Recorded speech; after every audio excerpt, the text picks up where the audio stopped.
ಆತ್ಮತತ್ವವನ್ನು ತಿಳಿಯುವುದಕ್ಕೆ ನೇರಾದ ಸಾಧನೆಗಳು ಅಂತ ಶಾಸ್ತ್ರಕಾರರು ಒಪ್ಪಿಕೊಂಡರಲ್ಲ. ಅದನ್ನ ಯಾಕೆ ಇಲ್ಲಿ ಅಲ್ಗಳಿತೀರಿ ಅಂತ ಪೂರ್ವ ಪಕ್ಷಿ ಶಂಕ ಮಾಡ್ಕೊಂಡು ಬಂದಾನ. ಇಲ್ಲಿ ಪರ್ಯಂತರ ಅದನ್ನ ಪೂರ್ವ ಪಕ್ಷಿಯ ಆಕ್ಷೇಪಗಳನ್ನು ಇಲ್ಲಿ ಪರ್ಯಂತರ ನೋಡ್ಕೊಂಡು ಬಂದಿದ್ರು.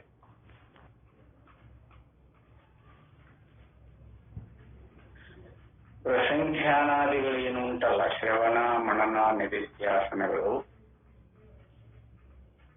ವೇದಾಂತಿಗಳನ್ನದನ್ನು ಅಲ್ಲಗಳಿಲ್ಲ. ಅದು ವಿಧಿ ಅಲ್ಲ. ಇವರ ಅಭಿಪ್ರಾಯದೊಳಗೆ ಅದು ವಿಧಿ ಅಲ್ಲ. ಹಾಗೆ ವಿಧಿ ಪಡಿಸಿಕೊಂಡು ನಾವು ಆತ್ಮತತ್ವವನ್ನ ಅದರ ಮುಖಾಂತರಣ ಕಂಡುಕೊಳ್ತೀವಿ ಅನ್ನುವಂಥದ್ದು ಸಾಧ್ಯ ಅಲ್ಲ. ಅಲ್ರಿ, ಶ್ರವಣನ ಮಾಡಲಿಲ್ಲ ಅಂದ್ರ ನಮಗ ಆತ್ಮತತ್ವದ ಪರಿಚಯ ಆಗೋದಿಲ್ಲಲ್ಲ ಅಂತ ಪೂರ್ವ ಪಕ್ಷಿ ನಿಖರವಾಗಿ ಶಂಕ ಮಾಡ್ತಾನಲ್ಲ. ಅದಕ್ಕೆ ಅವರು ಶ್ರವಣ ಅಂದ್ರೆ ಏನು ಅನ್ನೋದಕ್ಕೆ ಮೊನ್ನೆ ದಿವಸ ಹೇಳ್ಕೊಂಡು ಬಂದ. ಅದರದು ಅಧಿಕಾರಿ ತಾರತಮ್ಯದಿಂದ ಬೋಧ ಮಾಡಿರುವ ಪ್ರಭೇದಗಳೇ ವಿನಃ ಅದು ಈ ಆತ್ಮತತ್ವಕ್ಕ, ಮುಖ್ಯವಾಗಿ ಆತ್ಮತತ್ವಕ್ಕ ಅದು ಸಹಕಾರ ಕೊಟ್ಟಿರಬಹುದು, ಇಲ್ಲ ಅಂತ ಹೇಳಿಲ್ಲ. ಅದು ಅಧಿಕಾರಿ ವರ್ಗದ ತಾರತಮ್ಯದಿಂದ ಬೋಧೆ ಮಾಡಿರುವುದೇ ವಿನಃ ಯಥಾರ್ಥವಾಗಿ ನಾವೆಲ್ಲ ನೋಡ್ಕೋಬಹುದಲ್ಲ. ಶ್ರವಣ ಮನನ ನಿಧಿಧ್ಯಾಸನ ಇಲ್ಲ. ಅವ್ರ ಆತ್ಮತತ್ವ ತಿಳಿಯಕ ಅದು ಒಂದೇ ಮಾರ್ಗ ಅಂತ ವಿಧಿ ಪಡಿಸ್ಬಾರ್ದು.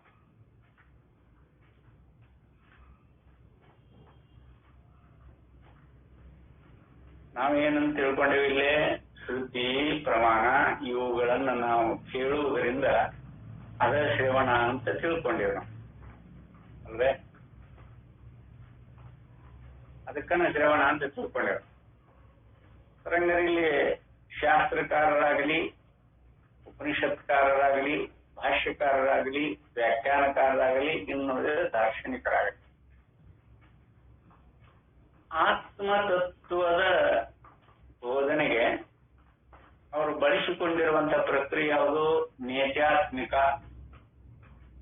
ಯಾರ ವ್ಯಾಖ್ಯಾನಕಾರರಿರ್ಬೋದು, ಉಪನಿಷತ್ಕಾರರಿರ್ಬೋದು, ದಾರ್ಶನಿಕರಿರ್ಬೋದು, ಭಾಷ್ಯಕಾರರಿರ್ಬೋದು.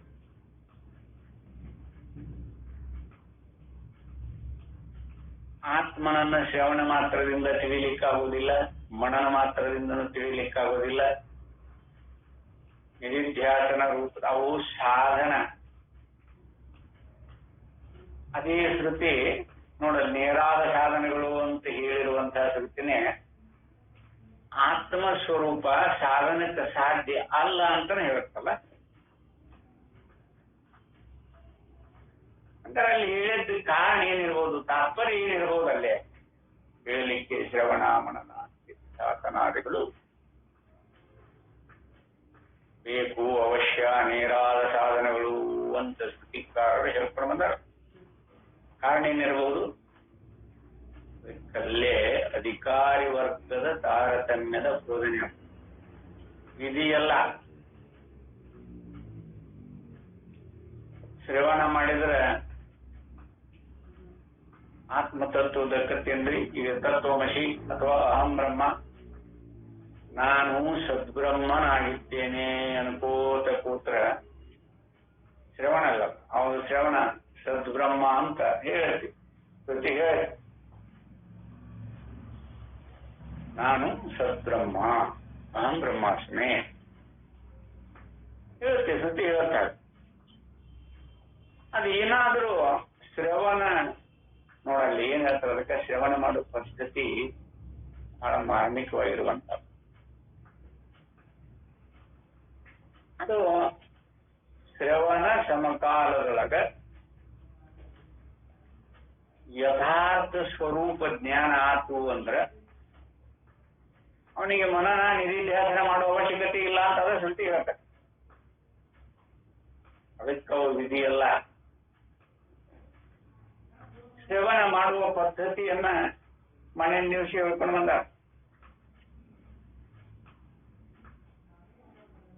ಎಲ್ಲಿಯವರೆಗೆ ಅನುಭವ ಪರ್ಯಂತರ ನೋಡಲಿ, ಅನುಭವದಲ್ಲಿ ಪರ್ಯವಸಾನ ಆಗಲಿಲ್ಲ ಅಂದ್ರೆ ಅದು ಶ್ರವಣ ಅಲ್ಲ. ಯಾವುದೇ ಶ್ರುತಿ ಪ್ರಮಾಣಾದಿಗಳನ್ನು ಬಳಸಿಕೊಂಡಾಗ ಅದು ಅನುಭವ ಸಿದ್ಧ ಆಗಬೇಕು. ಅದಕ್ಕೆ ಶ್ರವಣ ಅಂತ ಕರೆದ.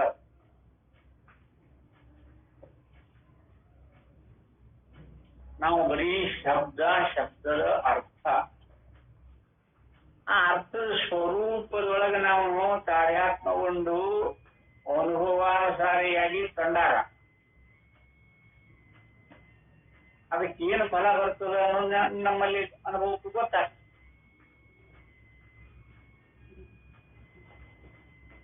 ಈಗ ನಾನು ಸದ್ಬ್ರಹ್ಮ ಅಂತ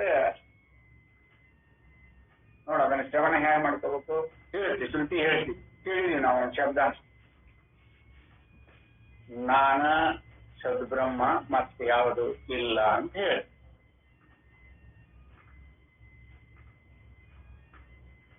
ಅವಾಗ ಅನುಭವದೊಳಗೆ ಪರ್ಯವಸಾನ ಆಗುದಂದ್ರೆ ಏನದು? ಆ ಶಬ್ದ ಸಂಸ್ಕಾರ, ಅದರ ಅರ್ಥ ಮತ್ತ ಆ ಸ್ವರೂಪದ ತಿರುಳು ಏನು ಅಂತ ಅನುಭವ ಪರ್ಯವಸಾನದೊಳಗೆ ಪ್ರಾಪ್ತಿಯನ್ನು ಹೊಂದಿದಾಗ, ಈಗ ದೇವರನ್ನ ನಾವು ಹೊರಗಿಟ್ಟು ನೋಡ್ತೀವಲ್ಲ, ಬ್ರಹ್ಮ ಇರಬಹುದು, ಶಿವ ಇರಬಹುದು, ವಿಷ್ಣು ಇರಬಹುದು, ದೇವಿ ಇರಬಹುದು, ಯಾವುದರ ದೇವಿಯನ್ನು ನಾವು ಹೊರಗೆ ಇಟ್ಟು ನೋಡ್ತೀವಲ್ಲ, ಈಗ ಹೊರಗಿಟ್ಟು ನೋಡುವವ ಉಪಾಸಕ. ಅದು ತನ್ನ ಸ್ವರೂಪನ ಅಂತ ತಿಳ್ಕೊಂಡವ ಅನುಭಾವಿಗಳು. ಅದು ನನ್ನ ಬಿಟ್ಟು ಬೇರೆ ಎಲ್ಲಿಯೂ ಹೊರಗಿಲ್ಲ, ಅದರ ಸ್ವರೂಪವೇ ನನ್ನ ಆತ್ಮ ಸ್ವರೂಪ ಅಂತ ತಿಳಿತಾನ ನೋಡ. ತತ್ವಮಸಿ, ಅದೇ ನಾನಿದ್ದೇನೆ, ಅದು ನಾನಾಗಿದ್ದೇನೆ ಒಂದು ಸ್ವರೂಪದೊಳಗೆ ಬ್ರಹ್ಮ ಅಥವಾ ಆತ್ಮ ಸ್ವರೂಪನ ನಾನು ಅಂತ ತಿಳ್ಕೊಂಡಾಗ ಸಂಶಯ ಇರ್ತದೆ. ಇನ್ನು ಅವಾಗ ಹಾಗೂ ಹೀಗೂ ಇರ್ತಾನೆ ತಿಳಿದವ. ಅದರೊಳಗೆ ನಿಂತಾಗ ಯಾವ ಕ್ರಿಯಾ ಕಾರ್ಯಗಳೇ ಇಲ್ಲ. ಮತ್ತು ಮನನ ಯಾವುದರಿಂದ ಮಾಡ್ತಾನ್ರಿ? ಶ್ರವಣ ಸಮಕಾಲದೊಳಗೆ ಆತ್ಮ ತತ್ವದೊಳಗೆ ನಿಂತ. ಮನನ ಮಾಡಕ್ಕೆ ವಿಷಯ ಬೇಕಲ್ಲ, ಅಲ್ಲಿ ವಿಷಯಾದಿಗಳ ಸೋಂಕಿಲ್ಲ, ತಾನೇ ತನ್ನ ಸ್ವರೂಪದೊಳಗೆ ನಿಂತು ಬಿಟ್ಟಿರ್ತಾನೆ. ಶ್ರವಣ ಸಮಕಾಲದೊಳಗೆ ತನ್ನ ನಿಜ ಸ್ವರೂಪವನ್ನು ತಾನು ಕಂಡಾಗ ನಾವು ವಿಷಯಾದಿಗಳಿರುವುದಿಲ್ಲ.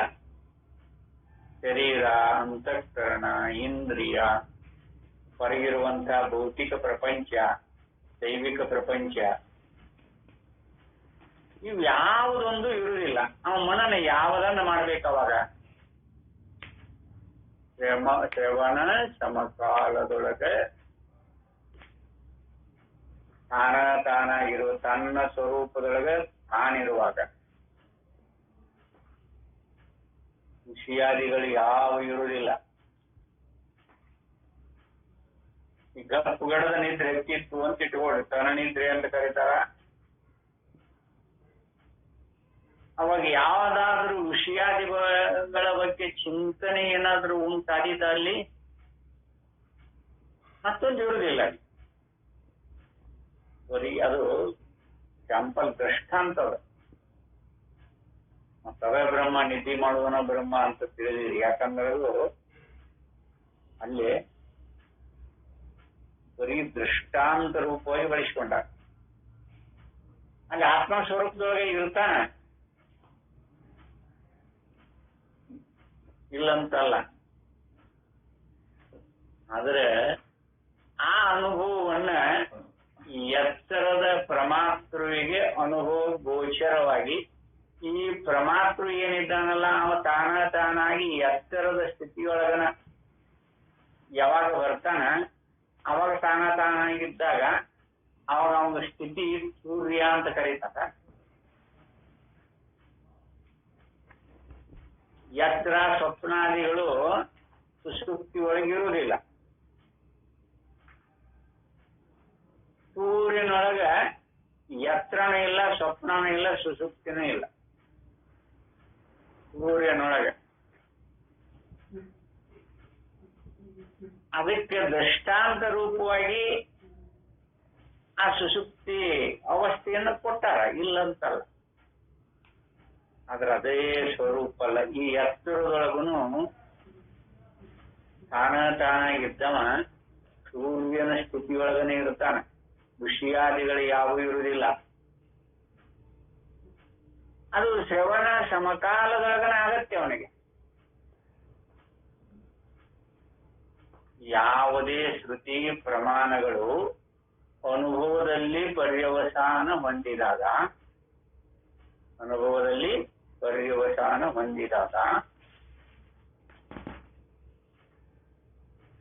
ಅನ್ಯ ವಿಷಯಗಳು ಇರ್ಲಿಕ್ಕಿಲ್ಲಲ್ಲ.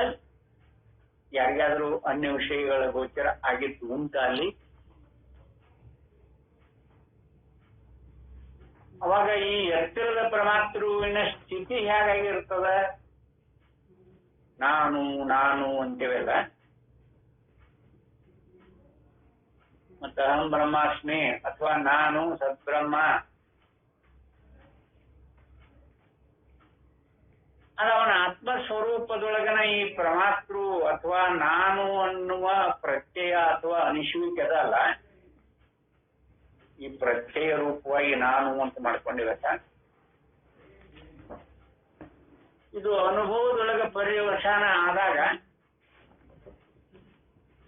ಅವಾಗ ನಾನೆಂಬ ಅನಿಸುವಿಕೆ ಸ್ವರೂಪದೊಳಗ ಅಡಗಿ ಬಿಡುತ್ತದೆ. ಹೇಳ್ಬೇಕಾದಾಗ ಈ ಕ್ರಿಯಾಪದ ಅಡಗಿಕೊಳ್ಳುತ್ತೆ ಅಂತ ಹೇಳ್ತಾರ. ಅಡಗಿ ಬಿಡುತ್ತತಿ, ಕರಗಿ ಹೋಗ್ತತಿ, ಲಯ ಆಗ್ತತಿ, ಏನೇನು ಶಬ್ದಗಳನ್ನ ಬಳಸ್ತಾರ. ಆ ಶಬ್ದಾದಿಗಳ ಸೋಂಕು ಆ ಪರಮಾತ್ಮವಿಗೂ ಇಲ್ಲವಾಗ ಆತ್ಮಸ್ವರೂಪಕ್ಕೂ ಈ ಶಬ್ದಾದಿಗಳ ಸೋಂಕು ಇಲ್ಲ. ಇದಕ್ಕೆ ಶ್ರವಣ ಮಾಡುವ ಪದ್ಧತಿ ಅಂತ ಕರೀತಾರೆ. ಯಾವುದೇ ಶಬ್ದ ಬಂದಾಗ ಆ ಶಬ್ದ, ಅದರ ಅರ್ಥ, ಅದರ ಸ್ವರೂಪ ಅಥವಾ ತಿರುಳು,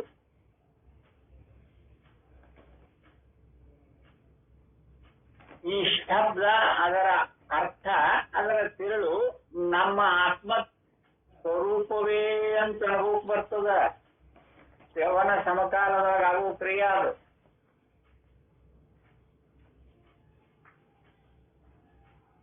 ಇದನ್ನ ಪ್ರಮಾತ್ರವಾಗಿಟ್ಟುಕೊಂಡ ಕೇಳಿದ್ರು ಅಂದ್ರೆ ಇದು ದೋಷಿಣದ. ನಾವು ಪ್ರಮಾತ್ರವನ್ನಿಟ್ಟುಕೊಂಡು ಮನ, ಬುದ್ಧಿ, ಚಿತ್ತಾದಿಗಳನ್ನಿಟ್ಟುಕೊಂಡು ಕೇಳ್ತೀವಿ.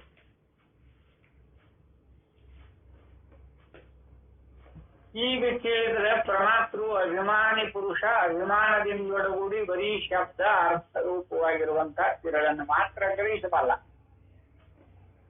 ಶಬ್ದ, ಅರ್ಥ, ಅದರ ತಿರುಳೆಲ್ಲವೂ ನನ್ನ ಆತ್ಮಸ್ವರೂಪ ಅಂತ ಅನುಭವಕ್ಕೆ ಬರುವುದಿಲ್ಲ. ಎತ್ತರದ ಅಭಿಮಾನ ಇಟ್ಟುಕೊಂಡು ಮನಬುದ್ಧಿಯಾದಿಗಳನ್ನ ಬಳಸಿ ಈ ಪರಮಾತ್ಮ ತಿಳ್ಕೊಂಡ ಅಂದ್ರೆ ನೀವು ತಿಳ್ಕೊಂಡವಾಗಿರ್ತಾನೆ, ಆ ಸ್ವರೂಪ ಭಿನ್ನನೇ ಇರ್ತಾನೆ. ಯಾರಿಗೆ ಯಾವುದೇ ಶಬ್ದದ ಅರ್ಥ, ಅದರ ತಿರುಳು, ಇದೆಲ್ಲವೂ ನನ್ನ ಆತ್ಮ ಸ್ವರೂಪವೇ ಅಂತ ಅನುಭವಕ್ಕೆ ಬಂದಾಗ ನಾನು ಇರುವುದಿಲ್ಲ, ಈ ಅಂತಃಕರಣ ಇರುವುದಿಲ್ಲ, ಶರೀರಾದಿಗಳಿಗೆ ಯಾವುದೊಂದು ಇರುವುದಿಲ್ಲ. ಈಗ ನಿದ್ರೆ ಹೆಚ್ಚಿದಾಗ ಅರ್ಧ ದೃಷ್ಟಾಂತ ಕೊಡ್ತಾರೆ ನೋಡಿ, ಸುಸುಪ್ತಿ ದೃಷ್ಟಾಂತ ಕೊಡ್ತಾರೆ. ನಿದ್ರೆ ಹೆಚ್ಚಾಗ ನಾ ಇಂಥವ್ರ ಮಗ, ನನಗೆ ಶರೀರ ಐತಿ, ಶರೀರ ಇಟ್ಟುಕೊಂಡ ನಿದ್ರೆ ಮಾಡಕತ್ತೇನಿ, ನಾನು ಪುರುಷ, ನಾನು ಸ್ತ್ರೀ, ನಾ ಇಂಥ ಜಾತಿಗೆ ಸೇರ್ಕೊಂಡವ, ಇವು ಎಲ್ಲ ಅದಾವಲ್ಲ, ಇವು ಯಾವ್ದಾದ್ರು ನಿದ್ರಿ ಕಪ್ಪುಗಳದ ಅಥವಾ ತನನಿದ್ರಿ ಒಳಗ ನಮಗೇನೊಂದು ಪ್ರಜ್ಞೆ ಇಲ್ದ ನಿದ್ರಿ ಮಾಡ್ತಿರ್ತೇವ. ಅವಾಗ ಶರೀರ ಇಲ್ಲ, ಶರೀರಕ್ಕೆ ಸಂಬಂಧಪಟ್ಟ ನಾನಿಲ್ಲ, ಜಾತಿ ಕುಲ ಗೋತ್ರಾದಿಗಳಿಲ್ಲ, ಲಿಂಗ ಭೇದಾದಿಗಳು ಇಲ್ಲ, ಪುರುಷ ಸ್ತ್ರೀಗಳ ಭೇದಾದಿಗಳು ಇಲ್ಲ. ನೀವಿಲ್ಲೇನಲ್ಲೇ ನಾವಿದ್ದೇವೆ. ಇವುಗಳ ಯಾವ ಸೋಂಕಿಲ್ಲದೆ ನಾವು ನಿದ್ರೆಯನ್ನು ಮಾಡ್ತಿರ್ತೇವೆ. ಅವಾಗ ಆನಂದ ಆಗೋದು.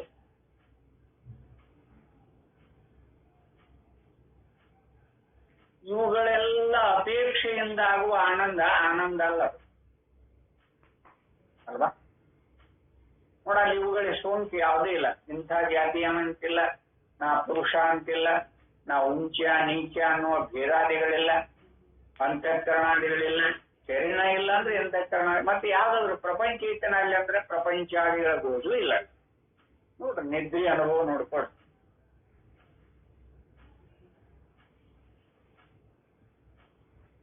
ಆ ನಿದ್ರಿ ಒಳಗ ತಾನು ಮಾತ್ರ ಇರ್ತಾನೆ. ಯಾಕಂದ್ರೆ ಇವು ಯಾವದರ ಸೋಂಕಿಲ್ಲದ ಆನಂದ ರೂಪದೊಳಗೆ ಇದ್ದೆ ಅಂತ ಹೇಳ್ತಾನಲ್ಲ, ಹೇಳೋ ಮಾತ್ರ ಇರ್ತಾನ. ಅದು ಆತ್ಮ ತಿರುಳು, ಆತ್ಮ ಸ್ವರೂಪ. ಹಾಗನ ಎತ್ತರದೊಳಗೂ ಹಾಗಾದೇವಿ ನಾವು. ಎತ್ತರದೊಳಗೂ ಹಾಗಾದೇವಿ. ಯಾವುದು ಶಬ್ದ ಬರುತ್ತೋ ಅದಕ್ಕೊಂದು ಅರ್ಥ ಇರುತ್ತೆ. ಆ ಅರ್ಥದ ಸ್ವರೂಪ ಅದನ್ನ ಅನುಭವ ರೂಪದಿಂದನ ಕಾಣಬೇಕಲ್ಲ. ಈಗ ಸಕ್ರಿ ಒಂದು ವಸ್ತು, ಅದು ಸಕ್ರಿ ಅದು ನೋಡು ವಸ್ತು ರೂಪದೊಳಗೆ ಹೆಂಗ್ ಕಾಣ. ಸಕ್ರಿ ಅನ್ನೋದು ಶಬ್ದ, ಅದು ವಸ್ತು ರೂಪದೊಳಗ ಬಿಳಿ ಬಿಳಿ ಬಿಳಿ ಬಿಳಿ ಡೈಮಂಡ್ ಹರಳವಾಗಿ ಶುಭ್ರವಾಗಿರುತ್ತದೆ. ಬಹಳ ಸಿಹಿ ರೂಪದೊಳಗೆ ಇರ್ತತಿ ಅಂತ ಹೇಳ್ತೇವೆ. ಸಕ್ರಿ ಅನ್ನೋ ಶಬ್ದ ಅರ್ಥರೂಪವಾಗಿ ಹರಳಾಗಿರುವಂತ ಶುಭ್ರವಾಗಿರುವಂತ ಹರಳಿನ ಕಣಗಳು. ಇದ್ರ ತಿರುಳು ಏನಂದ್ರೆ ಸಿಹಿ. ಅವು ಇಂದ್ರಿಯಾದಿಗಳಿಗೆ ಗೋಚರ ಆಗ್ತತಿ. ಶಬ್ದ ಅರ್ಥ ಅಂದ್ರೆ ಶಬ್ದ ಮತ್ತು ಅರ್ಥ ಇಂದ್ರಿಯಾದಿಗಳಿಗೆ ಗೋಚರ ಆಗುತ್ತೆ. ಸಕ್ರಿ ಕಣಕಣವಾಗಿ ಹರಳಾಗಿ ಇರ್ತದ ಅಂತ ಗೊತ್ತದ. ಅದು ವಸ್ತು ರೂಪದಲ್ಲಿರ್ತದ, ಅದು ಇಂದ್ರಿಯಾದಿಗಳಿಗೆ ಗೋಚರ. ಈ ಸಿಹಿ ಅನ್ನೋದು ಇಂದ್ರಿಯಾದಿಗಳಿಗೆ ಗೋಚರ ಆಗೋದಿಲ್ಲ, ಅನುಭವಕ್ಕೂ ಗೋಚರ ಆಗುತ್ತೆ ಅಲ್ವಾ? ಅಂದ್ರೆ ಈ ಪ್ರಮಾತೃವಿನ ಕೆಲಸ ಎಲ್ಲಿ ಪರ್ಯಂತರ ಶಬ್ದ ಅರ್ಥರೂಪವಾಗಿರುವಂತ ಆ ಕಣಗಳ ರೂಪದೊಳಗೆ ಸಕ್ಕರೆ ಇರ್ತದ, ಹರಳಾಗಿ ಅಲ್ಲಿ ಪರ್ಯಂತರ ಈ ಪ್ರಮಾತೃ ಕ್ರಿಯೆ ಮಾಡ್ತಾನೆ. ಅಲ್ಲಿ ಪರ್ಯಂತರ ಈ ಪ್ರಮಾತೃ ಕ್ರಿಯೆ ಮಾಡ್ತಾನೆ. ಶಬ್ದ ನೋಡಿ, ಶ್ರವಣ ಮಾಡುವ ಪದ್ಧತಿ ಲಕ್ಷ್ಯವಾಗಿಟ್ರೆ ಬಹಳ ಪ್ರಯೋಜನಕಾರಿ ಅದ.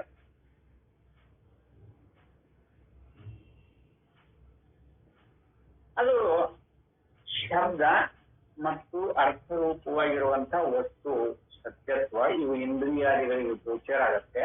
ಅದರ ತಿರುಳು ಮಾತ್ರ ಇಂದ್ರಿಯಾದಿಗಳಿಗೆ ಗೋಚರ ಆಗೋದಿಲ್ಲ, ಅದು ಅನುಭವ ರೂಪಗಳು ಚಿತ್ತ. ಶಬ್ದ ಅರ್ಥ ಅದರ ತಿರುಳು ಇದು ಎಲ್ಲವೂ ನನ್ನ ಆತ್ಮಸ್ವರೂಪವೇ ಅಂತ ಅನುಭವ ಬರ್ತತಿ.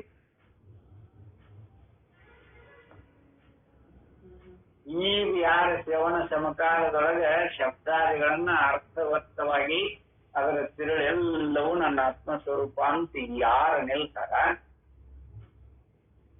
ಅವ್ರಿಗೆ ಮತ್ತೆ ಹೊಳ್ಳಿ ಅದನ್ನ ಮನನ ಮಾಡುವ ಅವಶ್ಯಕತೆ ಇರುವುದಿಲ್ಲ ಅಂತ ಹೇಳ್ತಾರೆ. ಅದಕ್ಕೆ ಉತ್ತಮಾಧಿಕಾರಿಗಳಿತ್ತು ನೋಡಲಿ. ಶ್ರವಣ ಸಮಕಾಲದೊಳಗನ ಅವ ಉತ್ತಮಾಧಿಕಾರಿ ತನ್ನ ಸ್ವರೂಪದೊಳಗೆ ನಿಂತು ಬಿಡ್ತಾನ ಅಂತ ಹೇಳ್ತಾರೆ.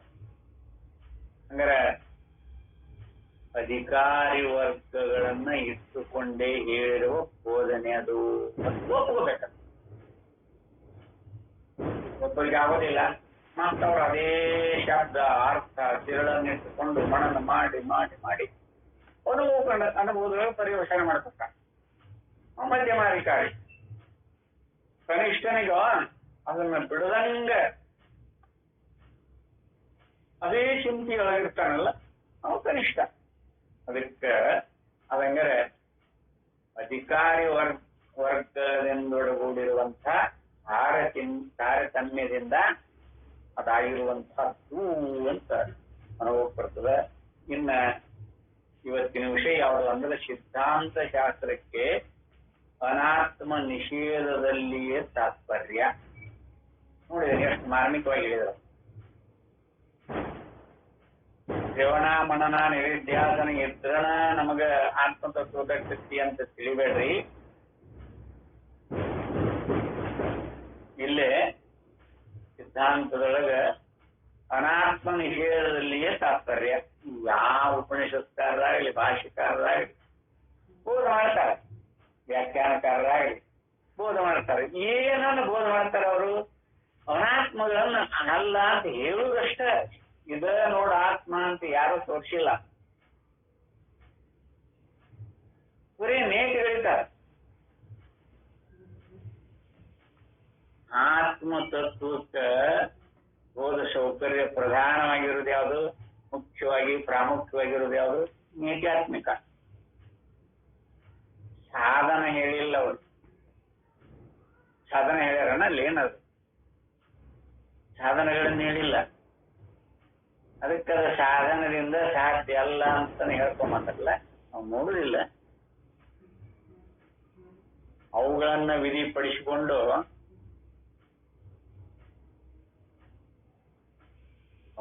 ವಿಧಿಪಡಿಸಿಕೊಂಡು ಜೀವನ ಪರ್ಯಂತರ ಶ್ರವಣ ಮಾಡ್ಕೊತಾನೆ ಬರ್ತೇವೆ ನಾವು. ಆದ್ರೆ ಶ್ರವಣ ಪದ್ಧತಿ ಹೆಂಗೈತಿ ಅಂತ ಗೊತ್ತಿಲ್ಲ.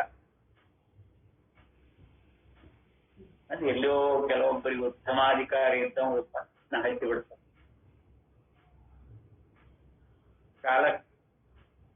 ಕಾಲ ದೇಶ ನಿಮಿತ್ಯಾದಿಗಳ ಅವಶ್ಯಕತೆ ಉಳಿದಿಲ್ಲ. ಶ್ರವಣ ಸಮಕಾಲದೊಳಗೆ ಕಾರ್ಯಾತ್ಮನತೆ ಹೊಂದುವಂತಹ ಉತ್ತಮ ಅಧಿಕಾರಿಗೆ ಅದಕ್ಕೆ ಉತ್ತಮ ಅಧಿಕಾರಿ ಅಂತ ಕರೆದಾರ.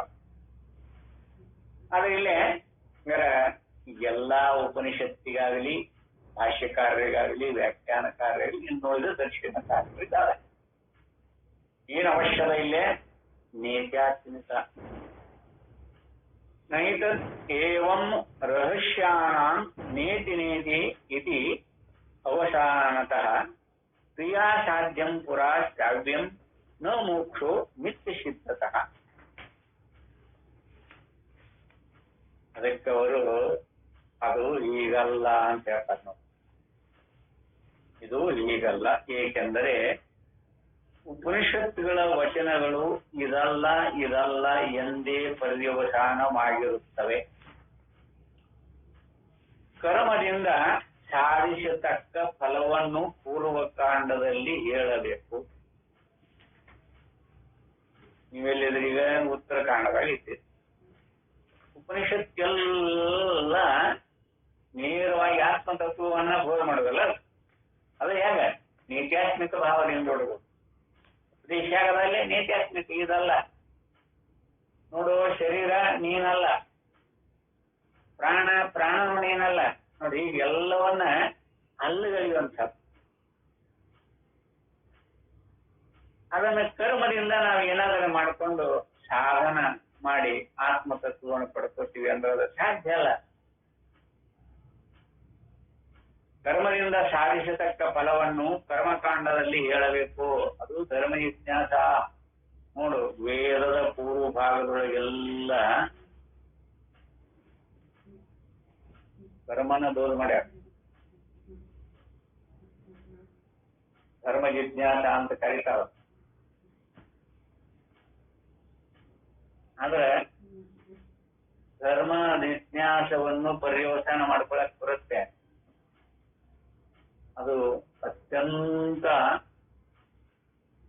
ಸಂದೇಹ ಆಸ್ಪದ ಬಹಳ. ಅದಕ್ಕೆ ವಿಕ್ಷೇಪಗಳ ಬಹಳ. ಅನುಭವಿಗಳ ಕರ್ಮ ಹಲಕತ್ತು ಜ್ಞಾನ ಪಡಿಕತ್ತು ಅಂತ ಹೇಳ್ತಾರೆ ನಾವು. ಕರ್ಮ ಯಾವ ರೂಪದಿಂದ ಮಾಡಿದ್ರು ಅದು ಏನಾದ್ರೂ ಒಂದು ವಿಕ್ಷೇಪಿತ. ಅದಕ್ಕೆ ಮತ್ತೆ ಪ್ರತ್ಯವಾಯ ದೋಷ ಅದು ಇದು ಅಂತ ಹೇಳ್ಕೊಂಡು ಮತ್ತ ಅಪರಾಜಿತ ಶ್ಲೋಕ ಹೇಳ್ಕೊಂಡು ಅದನ್ನ ಕಳ್ಕೊಳ್ಳೋದಿರ್ತದೆ. ಕರ್ಮ ಅಂದ್ರೆ ಹಂಗ ಅದು. ಅದನ್ನ ಪೂರ್ವ ಕಾಂಡದೊಳಗೆ ಹೇಳ್ಕೊಂಬಂತಾರೆ ವೇದದೊಳಗೆ. ಮೋಕ್ಷವು ನಿತ್ಯ ಸಿದ್ಧವಾಗಿರುವುದರಿಂದ ಅದು ಕ್ರಿಯಾಸಾಧ್ಯವಲ್ಲ. ಸ್ಪಷ್ಟವಾಗಿ ಹೇಳ್ತಾರೆ ನೋಡ್ರಿ. ಮೋಕ್ಷವು ನಿತ್ಯ ಸಿದ್ಧವಾಗಿರುವುದರಿಂದ ಅದು ಕ್ರಿಯಾಸಾಧ್ಯವಲ್ಲ.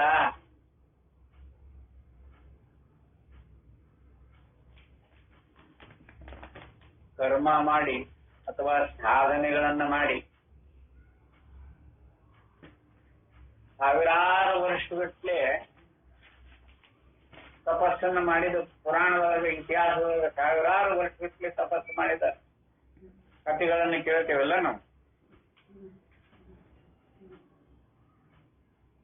ನೂರಾರು ವರ್ಷಗಟ್ಟಲೆ ಸಮಾಧಿಯೊಳಗೆ ಹೋಗಿ ಕೂತು ರವಿ ಬಾಗಿಲಿಗೆ ಒಂದು ಕಲ್ಲಾಣಿಸಿ ಒಳಗೆ ಕೂತ್ ಬಿಡ್ತಾರೆ.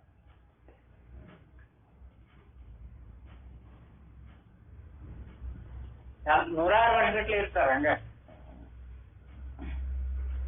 ಹೇಳಿಕೆ ತಾತ್ಪರ್ಯ ಏನಂದ್ರೆ ಅವು ಎಂಥ ಸಾಧನ ರೂಪದಿಂದ ನಾವು ಅಳವಡಿಸಿಕೊಂಡ್ರು ಕೂಡ ಆ ಸಾಧನಕ್ಕೆ ಆತ್ಮತತ್ವ ಮಾತ್ರ ಸಿದ್ಧ ಅಲ್ಲ, ಅದಕ್ಕೆ ಫಲ ಅಲ್ಲ. ಅಷ್ಟು ಮಾತ್ರ ಹೇಳ್ಯಾರ. ಅವಾಗ ಸಾಧನೆ ಹಂತದೊಳಗಿದ್ದಾಗ ಅನೇಕ ವಿಭೂತಿಗಳು ಬರ್ತವ ಇಲ್ಲ ಅಂತ ಹೇಳುದಿಲ್ಲ. ಸಾಧನ ಮಾಡ್ತಾ ಮಾಡ್ತಾ ಮಾಡ್ತಾ ಆ ತಾಯಿ ಕೃಪೆ ಅಥವಾ ದೇವಿ ಅನುಗ್ರಹ, ಶಿವನ ಅನುಗ್ರಹ ಆಗಿ ಅವಾಗ ಆ ವಿಭೂತಿಗಳು ಬರ್ಬೋದು.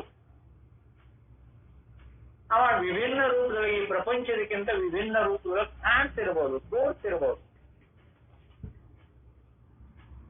ಜನರಿಗೆ ಅವು ಪವಾಡ ಅಂತ ಸಾದೃಶ್ಯವಾಗಿ ಅವು ಪವಾಡ ಅಂತ ಇವರಿಗೆ ಕಲ್ಪನಾ ಬಂದಿರ್ಬೋದು. ಅಂತ ಅನೇಕ ಜನರನ್ನು ನಾವು ನೋಡಿವಿ. ದಿವ್ಯಾನುಭವ, ಭವ್ಯಾನುಭವ, ಪವಾಡ, ದೇವರ ಹೇಳಿಕೆ. ದೇವರ ಹೇಳೋರಿರ್ತಾರೆ, ದೇವರನ್ನ ಹೇಳ್ತಾರ ಅವ್ರಿಗಿಂತ ದೊಡ್ಡವ್ರೆ. ದೇವರ ಹೇಳ್ತಾರೆ ಅವರು ಅಂತ ದೇವರ ಹೇಳ್ತಾರೆ.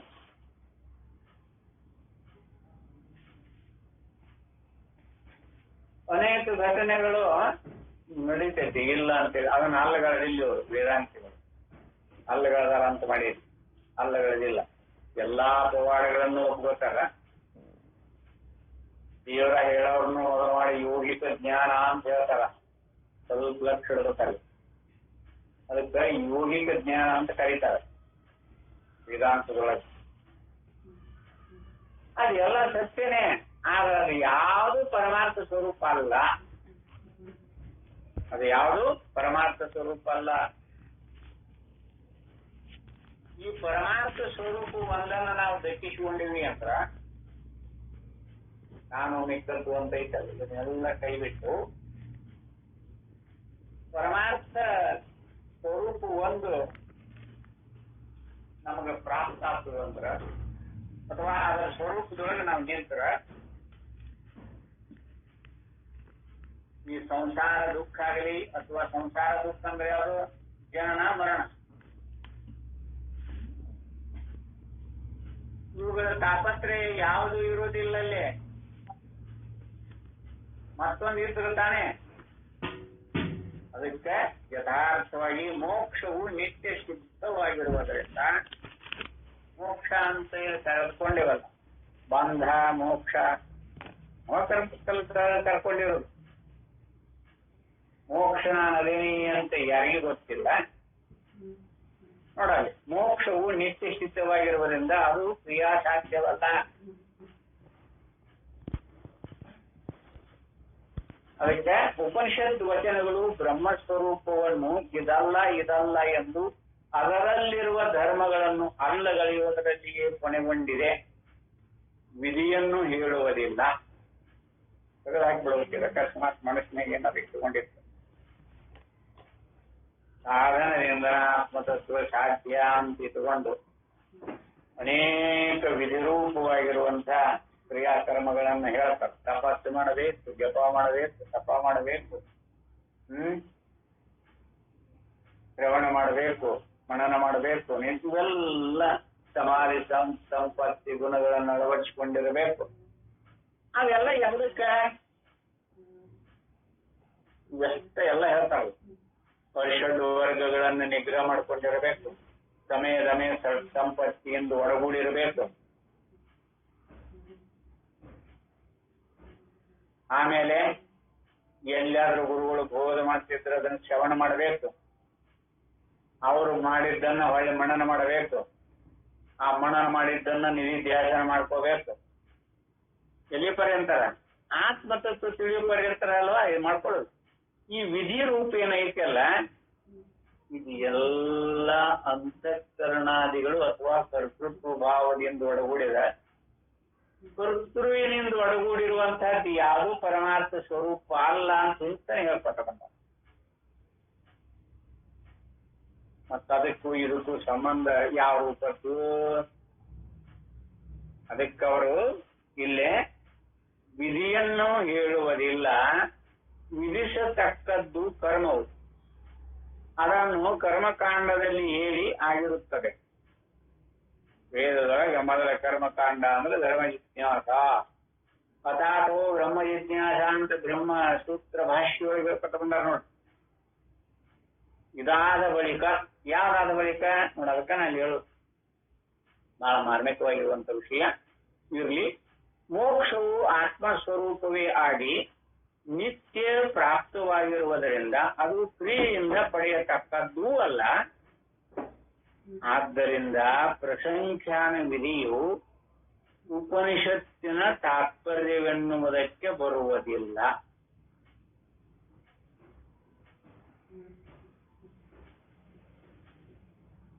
ಪ್ರಸಂಖ್ಯಾನ ವಿಧಿ ಐತೆ, ಶ್ರವಣ ಮನನ ನಿಧಿಧ್ಯಾಸನ, ಇದು ಉಪನಿಷತ್ತಿನ ತಾತ್ಪರ್ಯ ಅಂತ ಒಪ್ಕೊಳ್ಳಿಕ್ಕಾಗೋದಿಲ್ಲ. ಅದನ್ನ ಹೇಳಿದ್ರು, ಅದು ಹೇಳಿದ್ದು ಯಾವುದಕ್ಕ ಅಂತಂದ್ರೆ ಅಧಿಕಾರಿ ವರ್ಗಗಳನ್ನ ನೋಡಿಕೊಂಡು ಬೋಧ ಸೌಕರ್ಯಕ್ಕಾಗಿ ಮಾಡಿರುವಂತ ಆ ಶ್ರವಣ ಮನನ ನಿಧಿಧ್ಯಾಸನ ಅದು ಪರಮಾತ್ಮವಿಗಿನ ಬೋಧೆ ಇರುತ್ತದೆ ವಿನ ಪರಮಾತ್ಮವಿಗಿನ ಇದಲ್ಲಲ್ಲ. ಆ ಕರ್ತೃ ಇದ್ದಾಗ ಅವನು ಬೋಧನೆ ಇದೆ, ಹೀಗಿರ್ಬೇಕು, ಹಾಗೆ ಮಾಡ್ಬೇಕು. ಅದಕ್ಕೆಲ್ಲ ವಿಧಿ ವಿಧಾನಗಳೇನಿರ್ತಾವೆ ಎಲ್ಲ ಕರ್ಮಾಂಗ ಉಪಾಸನೆಯೊಳಗ ಅಥವಾ ಕರ್ಮಕಾಂಡದೊಳಗನೆ ಇರುವಂತ ವಿಷಯ. ಇದು ಉಪನಿಷತ್ತಿನ ವಿಚಾರ ಆಗುವುದಿಲ್ಲ. ಅದರ ತಾತ್ಪರ್ಯ ಉಪನಿಷತ್ತಿನ ತಾತ್ಪರ್ಯ ಅದಲ್ಲ, ಅದರ ಉದ್ದೇಶ ಅಲ್ಲ. ಉಪನಿಷತ್ತಿನ ಉದ್ದೇಶ ಏನು? ನೀ ಏನು ತಿಳಿದಿಯಲ್ಲಪ್ಪ, ಇದು ಆತ್ಮನಲ್ಲ, ಅದು ಆತ್ಮನಲ್ಲ, ಮತ್ತಿದ್ರಿ ಇದು ಆತ್ಮನಲ್ಲ, ನೇತಿಗಳಿಗೆ ಇದು ಅಲ್ಲ ಅದು ಅಲ್ಲ. ಆದ್ದರಿಂದ ಇಲ್ಲೇ ದೃಷ್ಟಾಂತ ಕೊಟ್ಟಾರ ನೋಡ್ರಿ 20ನೇ ಶ್ಲೋಕದಲ್ಲಿ. ಪುತ್ರ ದುಃಖಂ ಯಥಾ ಅಧ್ಯಸ್ಥಂ ಪಿತ್ರ ದುಃಖೇ ಸ್ವ ಆತ್ಮನಿ ಅಹಂ ಕರ್ತ ತದಾ ಅಧ್ಯಸ್ಥೋ ನಿತ್ಯ ದುಃಖೇ ಸ್ವ ಆತ್ಮನಿ.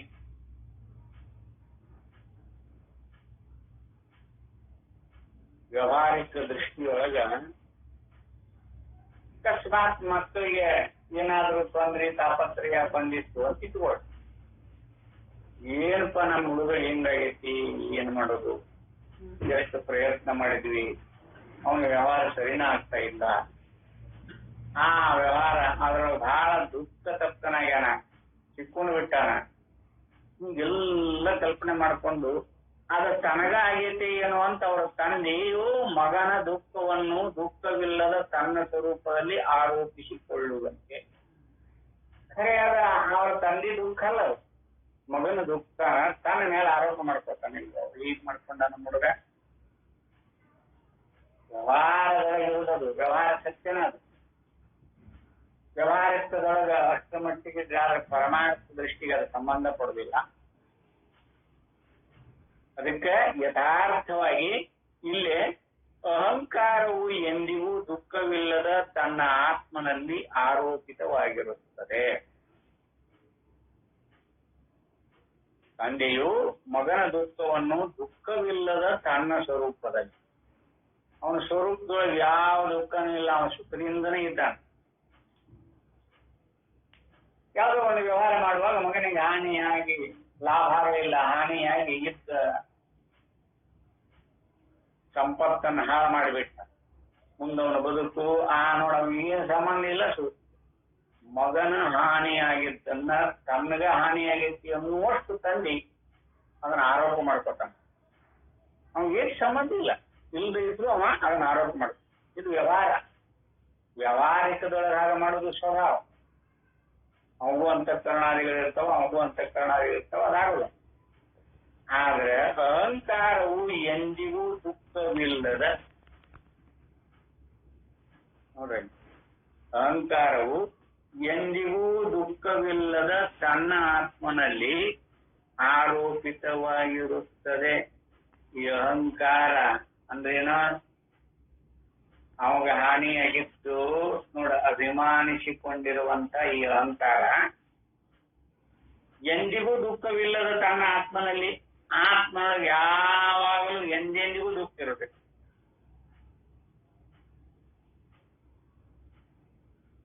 ಆತ್ಮದೊಳಗೆ ನಿಂತವರಿಗೆ ಮಾತ್ರ ಇದರ ಅನುಭವ ಆಗುತ್ತೆ.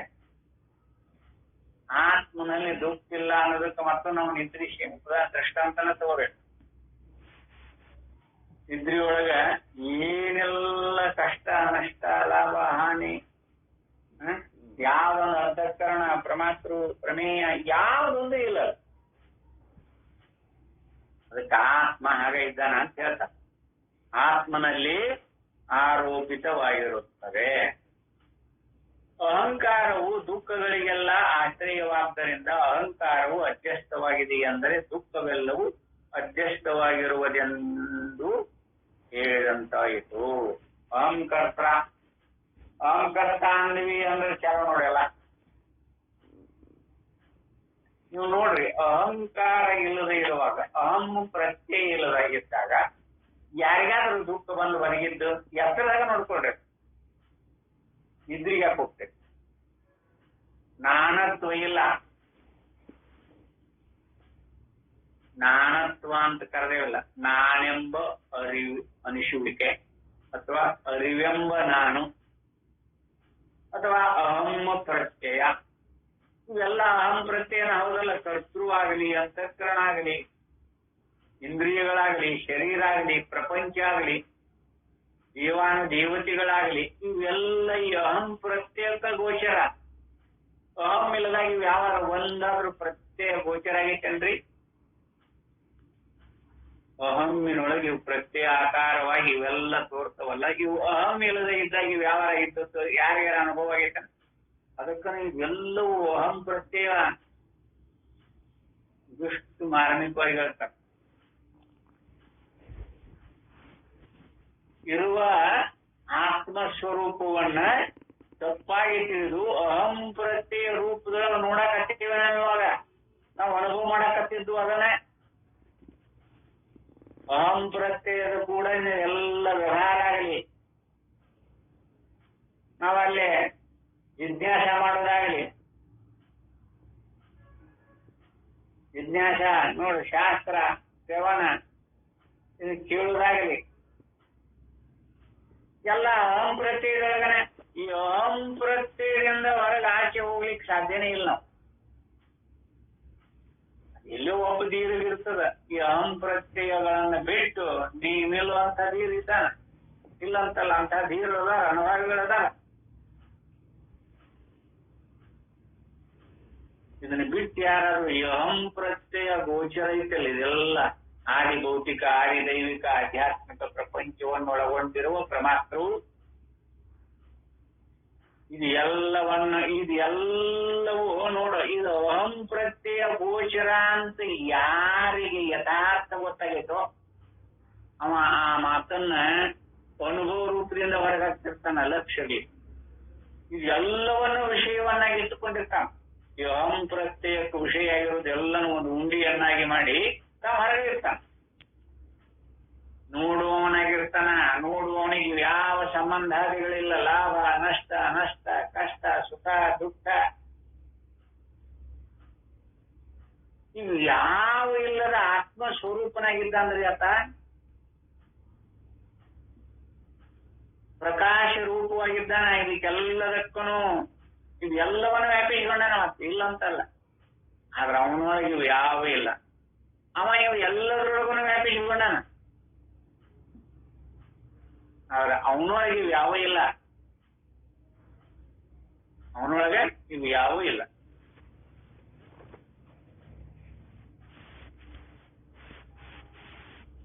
ಕೃಷ್ಣನ ವಿರಾಟ್ ಸ್ವರೂಪ ಹೇಳ್ತಾರೆ. ಅದ ವೈಶ್ವಾನರ ಅಂತರೂ ಒಂದೇ, ವಿರಾಟ್ ಸ್ವರೂಪ ಅಂತರೂ ಒಂದೇ. ಆ ವಿರಾಟ್ ಸ್ವರೂಪವನ್ನು ನೋಡುವಾಗ ಅರ್ಜುನ ಎಲ್ಲಿ ನಿಂತು ನೋಡಿರೋದನ್ನ ಅವನು ಪ್ರತ್ಯಕ್ಷ ಆತಲ್ಲ, ಅವನು ನೋಡಿದ.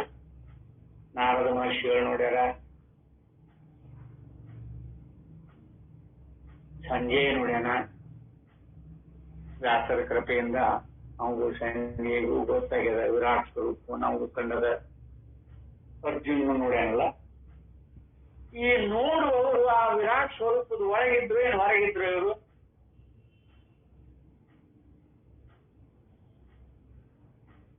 ನೋಡುವಾಗಲೂ ಹೊರಗೆ ಇರ್ಬೇಕಲ್ಲ,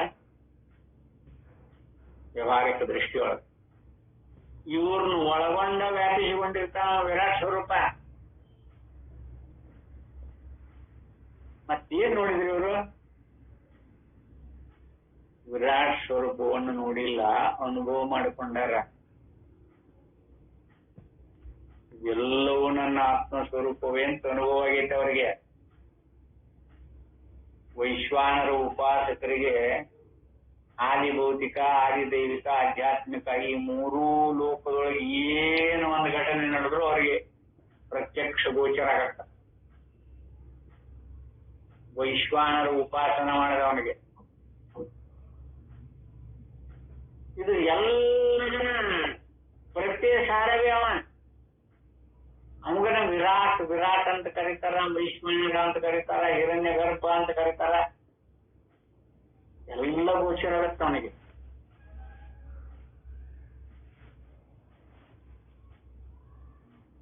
ಅದಕ್ಕೆ ನಾವು ಇಲ್ಲೇ ಯಥಾರ್ಥ ಪ್ರಮಾತೃ ಗೊತ್ತಾಗೋದಿಲ್ಲ. ಮತ್ತೆ ಯಾಕೆ ಹೇಳ್ರಿ? ಪ್ರಮಾತೃ ಅಹಂ ಪ್ರತ್ಯಯ ಐತಲ್ಲ, ಇದು ಯಾತ್ರದ ಅವಶ್ಯವಾಗಿರ್ತದೆ. ಲಕ್ಷ್ಮಿ ಮತ್ತೆ ಈ ಪ್ರಮಾತೃನ ವಿರಾಟ್ ಅಂದ ಹಿಂದಿರಿ. ಅವನು ವೈಶ್ವಾನರ ಅಂತ ಕರೀತಾರ ನೋಡ. ನಾವು ಎದರ ಬೇರೆದಾವಲ್ಲ ನಾಮ. ಇದು ಎಲ್ಲ ನನ್ನ ಆತ್ಮ ಸ್ವರೂಪನ ಅಂತ ಅನುಭವಕ್ಕಂತು ಅಂದ್ರೆ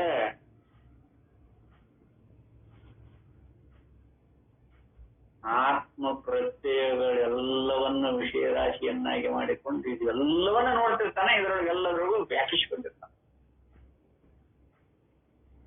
ಅದು ಅರಿವಿನ ರೂಪದಿಂದ ಇರ್ಬೋದು, ಜ್ಞಾನ ರೂಪದಿಂದ ಇರ್ಬೋದು, ಪ್ರಕಾಶ ರೂಪದಿಂದ ಇರ್ಬೋದು, ಯಾವಂದ್ರೂ ಗಂಟೆನೆ. ಅದಕ್ಕೆ ಇಲ್ಲೇ ವಿಧಿಸತಕ್ಕದ್ದು ಕರ್ಮವು. ಅದನ್ನು ಕರ್ಮಕಾಂಡದಲ್ಲಿ ಹೇಳಿಯಾಗಿರುತ್ತದೆ. ಮೋಕ್ಷವು ಆತ್ಮಸ್ವರೂಪವೇ ಆಗಿ ನಿತ್ಯ ಪ್ರಾಪ್ತವಾಗಿರುವುದರಿಂದ ಅದು ಕ್ರಿಯೆಯಿಂದ ಪಡೆಯತಕ್ಕದ್ದು ಅಲ್ಲ. ಆದ್ದರಿಂದ ಪ್ರಸಂಖ್ಯಾನ ವಿಧಿಯು ಉಪನಿಷತ್ ತಾತ್ಪರ್ಯವು ಎನ್ನುವುದಕ್ಕೂ ಬರುವುದಿಲ್ಲ. ಆದ್ದರಿಂದ ಇಲ್ಲಿ ದೃಷ್ಟಾಂತ, ತಂದೆಯು ಮಗನ ದುಃಖವನ್ನು ದುಃಖವಿಲ್ಲದ ನನ್ನ ಸ್ವರೂಪದಲ್ಲಿ ಆರೋಪಿಸಿಕೊಳ್ಳುವಂತೆ ಅಹಂಕಾರವು ಎಂದಿಗೂ ದುಃಖವಿಲ್ಲದ ತನ್ನ ಆತ್ಮನಲ್ಲೂ ಆರೋಪಿತವಾಗಿರುತ್ತದೆ. ಅಹಂಕಾರವು ದುಃಖಗಳಿಗೆಲ್ಲ ಆಶ್ರಯವಾದ್ದರಿಂದ ಅಹಂಕಾರವು ಅಧ್ಯಸ್ಥವಾಗಿದೆ ಎಂದರೆ ದುಃಖವೆಲ್ಲವೂ ಅಧ್ಯಸ್ಥವಾಗಿರುವುದೆಂದು ಹೇಳಿದಂತಾಯಿತು. ಅಹಂಕರ್ತ ತದಾ ಅಧ್ಯಸ್ಥಂ ಎಂಬ ಪಾಠದಲ್ಲಿ ಹಾಗೆ ಅಹಂಕಾರವು ತನ್ನ ದುಃಖವನ್ನು ತನ್ನ ಆತ್ಮನಲ್ಲಿ ಆರೋಪ ಮಾಡಿಕೊಂಡಿರುತ್ತದೆ ಎಂದು ಅರ್ಥವನ್ನು ಹೇಳಬೇಕಾಗುತ್ತದೆ.